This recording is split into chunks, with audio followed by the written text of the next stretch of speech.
S2 beauty and kitchen টিপসে সবাইকে স্বাগত। আজ আমি আপনাদের দুটো রেসিপি, ছোট্ট ছোট্ট দুটো রেসিপি একসঙ্গে দেখাবো। বেসনের অমলেট। আমি একটা অমলেট করে এই 4 ভাগ করে নিয়েছি, এই বেসনের অমলেট। আর এটা হলো মিল্ক পরোটা। কানাটা সুন্দর করে ডিজাইন করেছি, খুব কম সময়ে এবং কম উপকরণে দুটো রেসিপি একসঙ্গেই করা যায়। চলুন তাহলে দেখা যাক কিভাবে করি।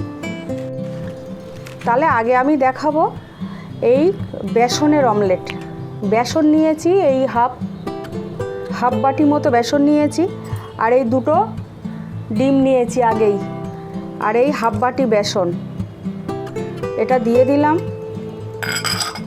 লবণ নিয়েছি 1 চামচ, এটা দিয়ে দিলাম। আদা নিয়েছি 1 চামচ, এটা দিয়ে দিলাম। এই হলুদ 1 চামচ নিয়েছি, এটা দিয়ে দিলাম। সামান্য কয়েকটা কারি পাতা নিয়েছি, দিয়ে দিলাম।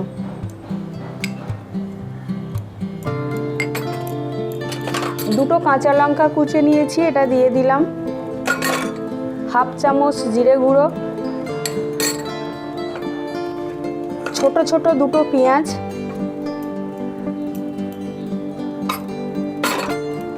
আর একটারও হাফ গাজর আমি গ্রেট করে নিয়েছি, আর ধনে পাতা নিয়েছি বেশ কিছুটা।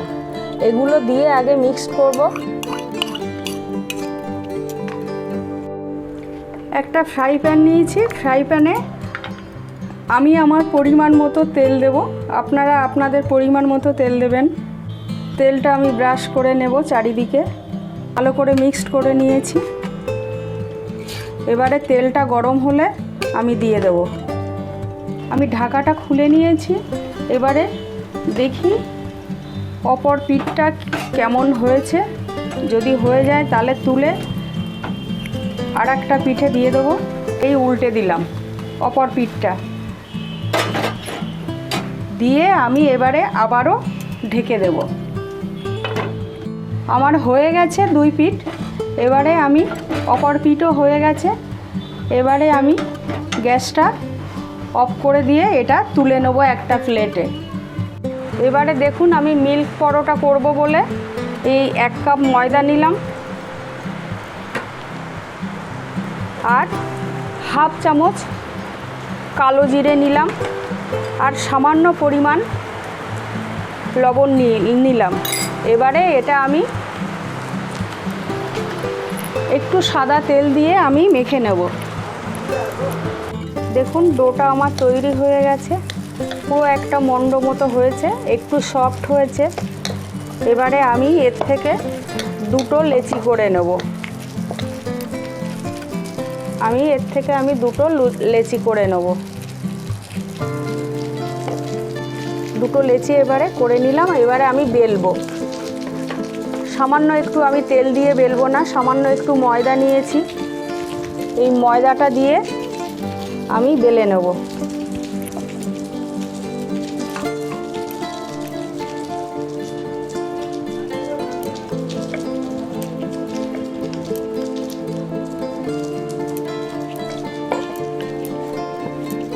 আমার এটা বেলা হয়ে গেছে। এবারে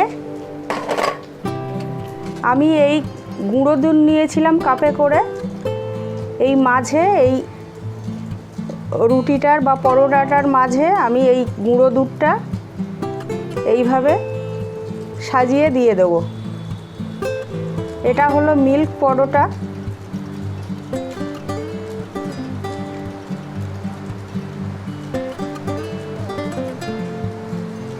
খুবই সামান্য উপকরণ, এতে এমন কিছু উপকরণ লাগে না। আমি বেকিং পাউডারও দিলাম না, বেকিং সোডাও দিলাম না। এবারে এই পরোটাটা শুধু একটু লবণ আর তেল, কালো জিরে দিয়েই করলাম। এবারে ভিতরে এই গুঁড়ো দুধটা আমি এইভাবে সাজিয়ে দিয়ে দিলাম।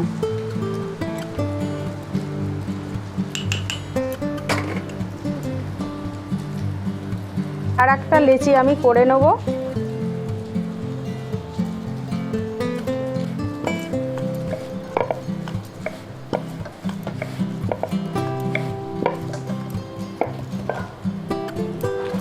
এটা আমার বেলা হয়ে গেছে। দিয়ে এবারে আমি এই রুটির ওপরে আর এই আমি দিয়ে দেবো, দিয়ে এভাবে চেপে দিয়ে দেবো। দিয়ে আমি এইবারে কানাটা এইভাবে কাঁটা চামচ দিয়ে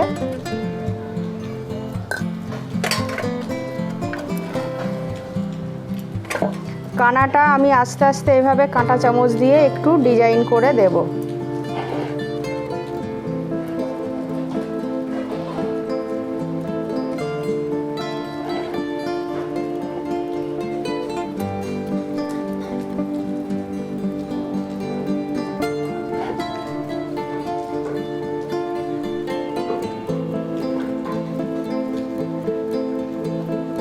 কানাটা এইভাবে ডিজাইন করে দিলে একটু দেখতে সুন্দর হয়।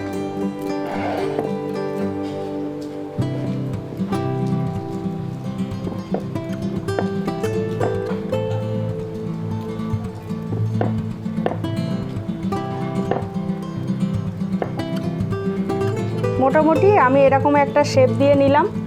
এবারে চলুন একটু ভেজে নেব। আমি ফ্রাই প্যানটা এখন তেল দেব না, একটু গরম করে নিচ্ছি।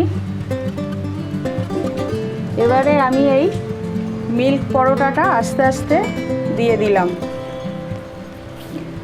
আমি আজ আপনাদের ছোট্ট ছোট্ট দুটো রেসিপি একসঙ্গেই দেখালাম। যদি আপনাদের ভালো লেগে থাকে তাহলে আপনারা আমাকে একটা লাইক, কমেন্ট, শেয়ার করবেন আর আমার চ্যানেলটা সাবস্ক্রাইব করে দেবেন। আমি একটু দিয়ে রেখেছি, এপিঠটা হয়ে গেলে তারপরে এই পিঠটা আমি একটু উল্টে দেবো। একটু গরম হলে তারপরে আমি তেল দেব।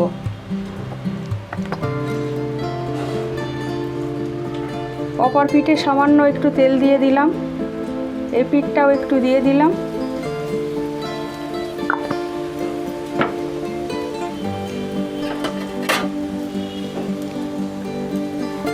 তেলটা একটু ব্রাশ করে দিলাম এই পিঠটা। যেহেতু সামান্য তেল দেওয়া ওই জন্যে আমি চারিদিকে ব্রাশ করে দিলাম। এবারে আমি উল্টে দেবো, এপিঠ ওপিঠ করব।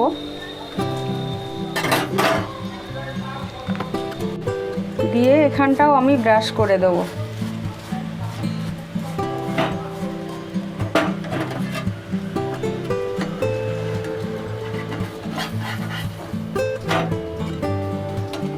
আস্তে আস্তে দেখুন ভাজা ভাজা হয়ে যাচ্ছে।